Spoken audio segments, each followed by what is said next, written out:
बिंदिया नाम की एक बहुत ही होनहार लड़की थी जिसकी नई नई कॉल सेंटर में नौकरी लगी थी। बिंदिया के पिता का एक एक्सीडेंट में देहांत हो गया था और उसकी माँ अक्सर बीमार ही रहती थी। बिंदिया खुशी खुशी अपनी माँ को अपनी नौकरी लगने की बात बताती है। देखो माँ, तुम्हारी बिटिया कितनी होनहार है। जैसे ही मेरा कॉलेज खत्म हुआ वैसे ही मुझे नौकरी मिल गई। अब तुम्हें किसी के भी घर पर काम करने की कोई जरूरत नहीं है। अब मैं जो कमाऊंगी। लेकिन बिंदिया, ये तो कॉल सेंटर की नौकरी है। इसमें तो तुझे रात भर घर से बाहर रहना पड़ेगा और तू सुबह 3-4 बजे घर लौटेगी। अरे ये नौकरी ठीक नहीं है बेटा। ये क्या कह रही हो माँ, भला इसमें क्या दिक्कत है। बेटा, तू देर रात को घर आएगी तो लोग क्या कहेंगे, और क्या ये तेरे लिए सुरक्षित रहेगा। माँ, हमारे घर के खर्चे हमें चलाने हैं, लोगों को नहीं। इसलिए लोग क्या कहते हैं इससे मुझे कोई फर्क नहीं पड़ता है। और रही बात मेरी सुरक्षा की, तो तुम उसकी फिक्र मत करो, मैं पूरा ध्यान रखूंगी। मैं एक ऑटो लगा लूंगी जो रोज मुझे घर छोड़ देगा। अरे पर माँ, ये नौकरी भी बहुत मुश्किल से मिली है और रात में काम करने के लिए वो लोग ज्यादा पैसे भी देंगे। अब बस भी करो माँ, मुझे अब अपने घर के हालात सुधारने हैं। मैं ये नौकरी करूंगी बस। बिंदिया अपनी जिद के आगे अपनी माँ की नहीं सुनती है और वो उसी रात से नौकरी पर जाने लगती है। वो ऑटो में बैठकर अपने ऑफिस जा रही थी और सोचती जा रही थी, ये रात को सारे रास्ते कितने सुनसान और डरावने से लग रहे हैं। मैंने माँ से इतनी बड़ी बड़ी बातें तो कर दी हैं, लेकिन सच तो यह है कि अब मुझे भी डर लग रहा है। खैर, अब हिम्मत करके काम तो करना ही पड़ेगा। बिंदिया का ऑफिस में पहला दिन था और वहां पर और भी कई लड़कियां थीं। बिंदिया अच्छे से काम करती है और फिर उसकी शिफ्ट खत्म हो जाती है। चलो, आज का दिन तो अच्छे से बीत गया। अब जल्दी से घर निकलती हूँ। बिंदिया जब ऑटो का इंतजार कर रही थी तो वहां पर उसे एक लड़की खड़ी दिखाई देती है। बिंदिया उसके पास जाकर उससे कहती है, हेलो, क्या आप भी यहाँ काम करती हैं? हाँ, मेरा नाम निधि है, मैं भी इसी कॉल सेंटर में काम करती हूँ। अरे वाह, आपसे मिलकर खुशी हुई। जी मुझे भी। बिंदिया उस लड़की से और बात करती, उससे पहले उसका ऑटो आ जाता है और वो चली जाती है। अब रात के 3 बज रहे थे और सभी रास्ते एकदम सुनसान थे। रोड के किनारे एक जीप खड़ी थी जिसमें कुछ गुंडे मवाली लड़के बैठे हुए थे। बिंदिया को ऑटो देखकर वो जोर जोर से सीटियां बजाने लगे। ये क्या, ये कितने आवारा लड़के हैं, भैया जरा जल्दी ऑटो चलाना। लेकिन बिंदिया के कहने के बाद ऑटो वाले ने मानो ऑटो की स्पीड और धीमी कर ली। बिंदिया को कुछ भी समझ नहीं आ रहा था कि ये सब क्या हो रहा है। अरे भैया, आप ऑटो तेज चलाने की बजाय और धीमा चला रहे हैं, क्या बात है? अरे मैडम, शायद ऑटो में डीजल खत्म हो गया है। अरे नहीं, ये भी अभी होना था क्या? तभी वो लड़के अपनी गाड़ी से बिंदिया का पीछा करने लगते हैं। मैं अभी पुलिस को फोन करती हूँ, मुझे यहाँ कुछ ठीक नहीं लग रहा है, कहीं ये गुंडे मुझ पर हमला न कर दे। जैसे ही बिंदिया ने पुलिस का नाम लिया वैसे ही वो लड़के अपनी कार मोड़कर वापस चले गए। क्या? ये तो बहुत अजीब बात है, इन्हें कैसे पता चल गया कि मैं पुलिस को फोन करने जा रही हूँ? खैर, अब आप जल्दी से मुझे घर छोड़ दीजिए भैया। बिंदिया किसी तरह से सही सलामत अपने घर पहुंच जाती है, लेकिन उसने अपनी माँ को कुछ भी नहीं बताया। उसे डर था कि कहीं उसकी माँ फिर से काम छोड़ने को ना कहे। अगले दिन बिंदिया काम पर जाने के लिए कुछ डरी हुई थी।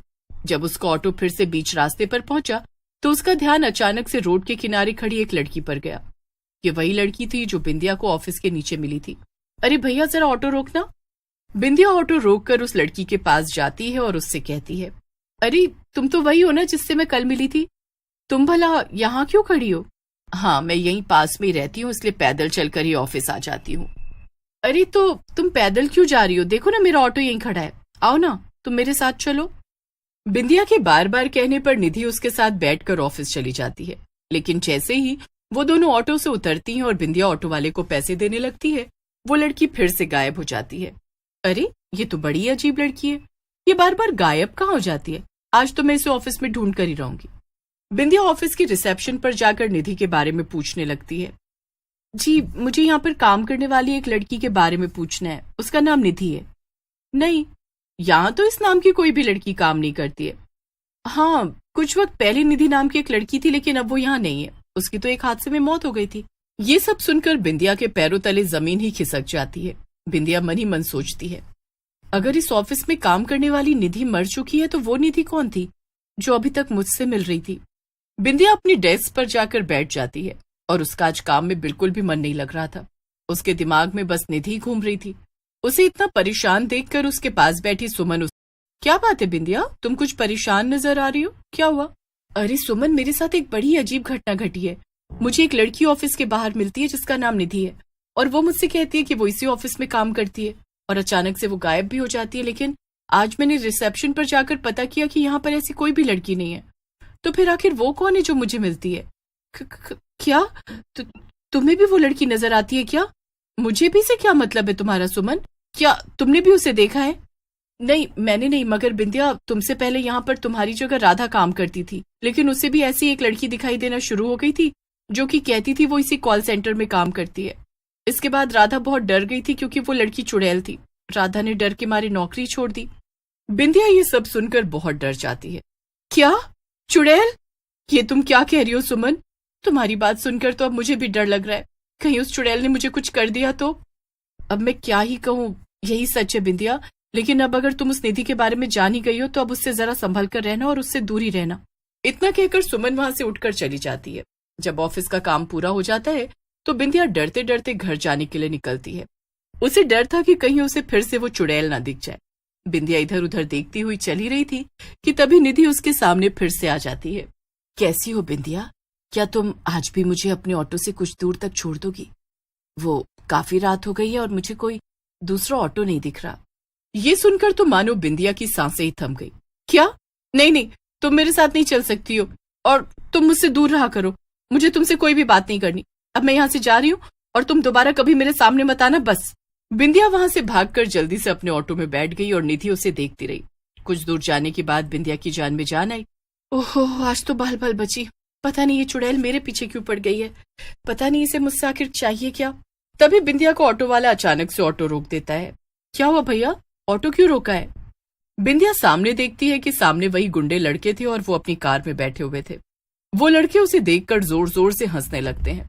उन्हें देखकर बिंदिया बहुत डर जाती है। ये क्या है भैया, आपने यहाँ पर ऑटो क्यों रोक दिया है? मुझे ये लोग कुछ ठीक नहीं लग रहे हैं, जल्दी चलो यहाँ से। माफ करना मैडम जी, आपको यहाँ तक लाने के लिए इन्हीं लड़कों ने मुझे अच्छे खासे पैसे दिए हैं, इसीलिए मुझे तो आपको यहीं पर उतार के जाना होगा। अब आप जल्दी से उतर जाइए और ज्यादा देरी मत कीजिए। हाँ। क्या? ये सब आखिर हो क्या रहा है? बचाओ बचाओ, कोई मुझे बचाओ। इससे पहले बिंदिया और कुछ कहती, वो ऑटो वाला बिंदिया को ऑटो से नीचे उतार देता है।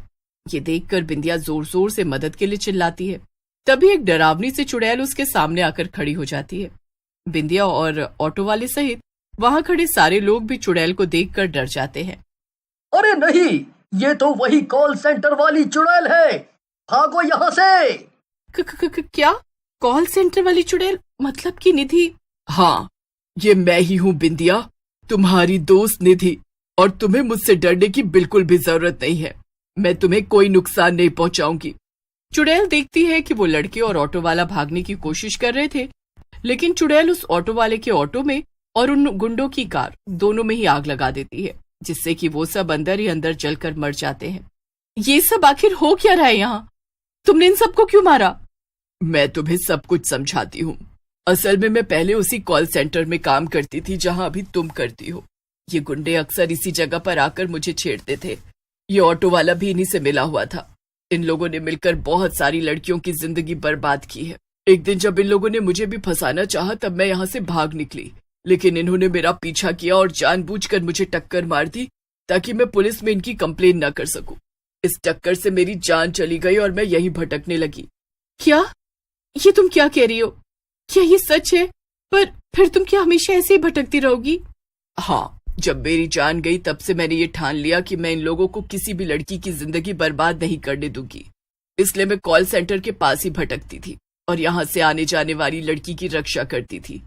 लेकिन आज इन लोगों को मारकर मैंने ये किस्सा हमेशा के लिए खत्म कर दिया है। अब मैं आजाद हो जाऊंगी। फिर तो मैंने तुम्हें बहुत गलत समझा। तुमने तो मेरी जान बचाई है, तुम्हारा बहुत बहुत शुक्रिया। ये तो मेरा फर्ज था बिंदिया। अब तुम कभी भी काम पर जाते वक्त डरना मत और अपना ध्यान रखना। इसके बाद चुड़ैल गायब हो गई और बिंदिया भी आराम से अपनी नौकरी बिना किसी के